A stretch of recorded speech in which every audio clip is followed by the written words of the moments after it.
Oh, sorry. Anyways, I just want to say it's been a pleasure playing here.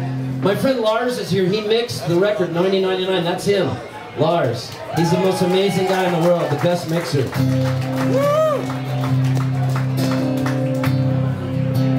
So anyways, I just want to say one thing to you guys before I go.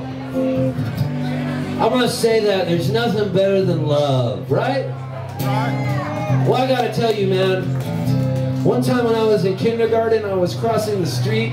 I wasn't thinking about love. I was only in kindergarten. There was these girls, they weren't yet brownies, or they were brownies, they weren't Girl Scouts, I guess. And I remember they wore short skirts, and I was in kindergarten, I thought they looked cute. So I ran up to be next to them, and then a fly landed on my head, only it wasn't a fly, it was a wasp. And I slapped my hand down on it, and it stung me in the head. And I pulled out a really long stinger, and I was freaking out and running like I was Jerry Lewis in the crosswalk going, "Hey lady!" And the nuns at my Catholic school took me in. When I woke up, they'd given me a Benadryl, and I was passed out on a cot, and I woke up and my mom was standing over me. I'll never forget this, but she handed me an orange-flavored sherbet push-up, and she kissed me on the forehead, and she said, my mom said, "Stephen, I just want you to know that I love you, and that I'm in it for the long haul. I'm with you till the end. I'm in it for the long haul. You'll always be my friend." So a bunch of years later, I went to college. I went to a Catholic university called University of San Diego. My parents wanted me to become a Catholic priest, but that wasn't going to happen, right? So anyways, I went to this university and I studied political science and Spanish. So I knew I wouldn't have a job, but at least I would know why. And that's why I was at college. The internet wasn't really happening yet big, so if you wanted to look at pictures of naked people, which, you know, naked people are cool to look at every once in a while, you would have to buy dirty magazines. So I had this roommate, his name was Todd, and he bought these 2 magazines, and he kept them in a red bag, and the red bag had a black zipper on it. We called the red bag the bag of porn. The acronym was BOP, bag of porn. I will never forget the name of the 2 magazines that are in the BOP. They're indelibly etched in my brain. Slick Slots and Prison Pussy. So one night he was going out. Excuse me, Izzy, I didn't mean to say that. You guys too. One night he was going out on a date and he said, "Dude, I put the BOP underneath your bed because I'm going to bring this girl home." And I said, "I don't want the BOP underneath my bed. What if my lung collapses?" Now that might sound like a weird thing to say, but I'd already had 12 collapsed lungs, right?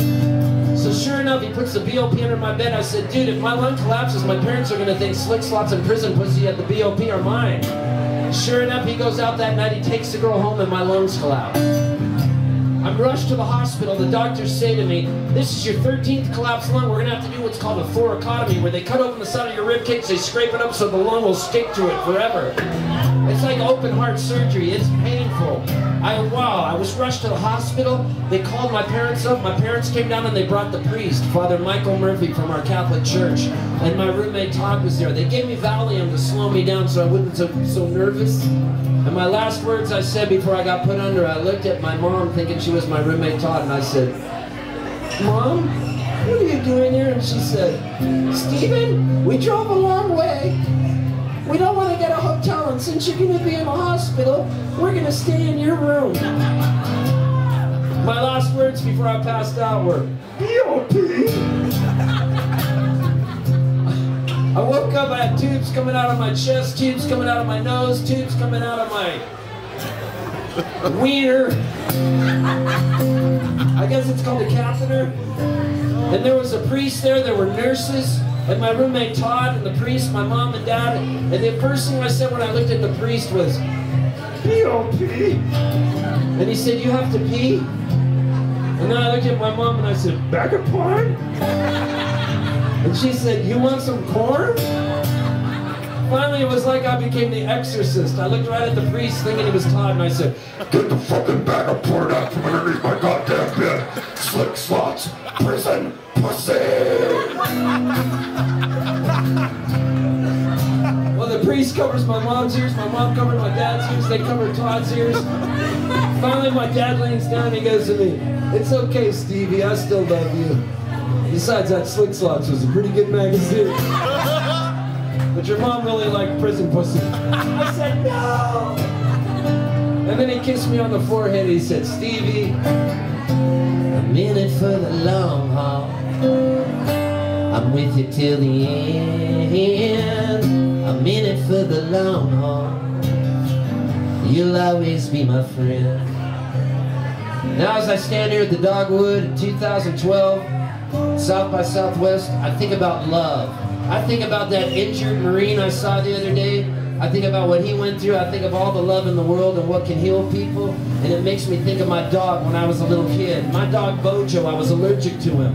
He gave me asthma attacks. My mom wanted to get rid of him, but I didn't get rid of him. And one day I was playing catch with my best friend Moki. I threw the ball over his head and went out on the road, and Bojo did what any good dog would do. He ran out to get the ball. I could see the Cadillac coming around the corner going 55 miles an hour. It skidded and hit the dog I love. I picked Bojo up, I ran him into the house. He was bleeding all over the place. My mom drove him to the veterinarian as fast as she could. Somebody flipped off my Catholic mom, and she flipped him off back, but she didn't even know what finger to use. She used a ring finger. We put Bojo into surgery. I said a prayer. I said, "Man, if you let Bojo live, one day I will play at South by Southwest in 2012 at the Dogwood. I will tell everybody about Bojo, and I will tell everybody about the wounded soldier I met." My mom said, "How could you know that? That's in the future." I said, "Because I'm a time traveler, Mom. I'm Billy Pilgrim from the book Slaughterhouse 5 by Kurt Vonnegut. I have become unstuck in time." And my mom looked at me and said, "Whoa." So finally the veterinarian came out and he goes, "Steve Poltz, your dog Bojo, he's gonna live." I took him home that night. He slept at the foot of my bed, and I said, "Bojo, oh man, I can't wait to tell everybody in Austin how much I love you. And I just want you to know one thing." As I kissed his stitches, I said, "I'm in it for the long haul.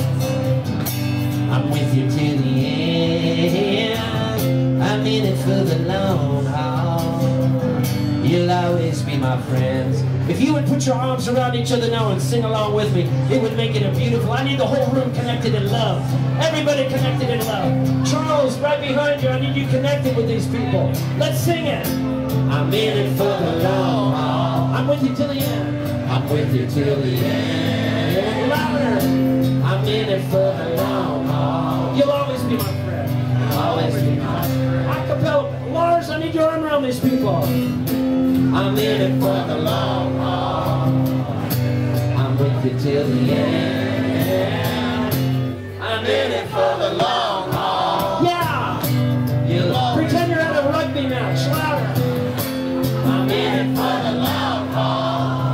With you till the end. I'm in it till the end. I'm in it for the long haul. I'm in it for the long haul. Oh yeah! You'll always be my friend. Always be my friend. Last time. I'm in it for the long haul. I'm with you till the end. I'm in it for the long haul.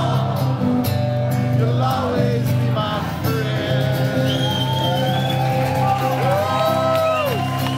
Woo! Thank you so much. Woo! Yes! Woo! That was so fun. I got a million other shows this week. Thank you.